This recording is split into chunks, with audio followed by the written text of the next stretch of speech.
বন্যার্তদের জন্য জামায়াতের free medical camp অনুষ্ঠিত। নোয়াখালী থেকে বিস্তারিত থাকছে জি.এম. শাকিলের প্রতিবেদনে।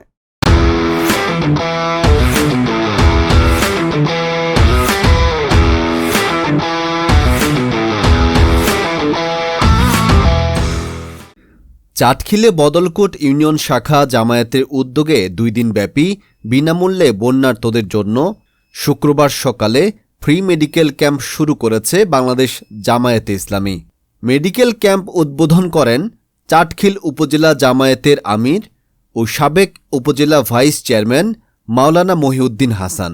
অনুষ্ঠানে উপস্থিত ছিলেন স্থানীয় বদলকোট ইউপি চেয়ারম্যান সুলাইমান শেখ, ভীমপুর উচ্চ বিদ্যালয়ের সহকারী প্রধান শিক্ষক আব্দুল হাই, পৌরসভা জামায়াত নেতা মোহাম্মদ রুহুল আমিন, বদলকোট ইউনিয়ন জামায়াতের সহসভাপতি হারুন অর রশিদ সহ আরও অনেকেই।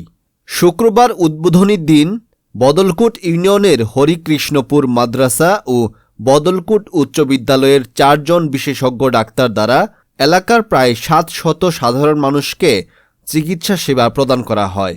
স্থানীয় ছাত্র ও যুব সমাজ সহ মেডিকেল ক্যাম্পটি আয়োজনে সার্বিকভাবে সহযোগিতা করেন মরহুম Abdul Latif master foundation, Anam enterprise, Bangladesh dental health society ও ইবনে সিনা ফার্মাসিউটিক্যালস লিমিটেড।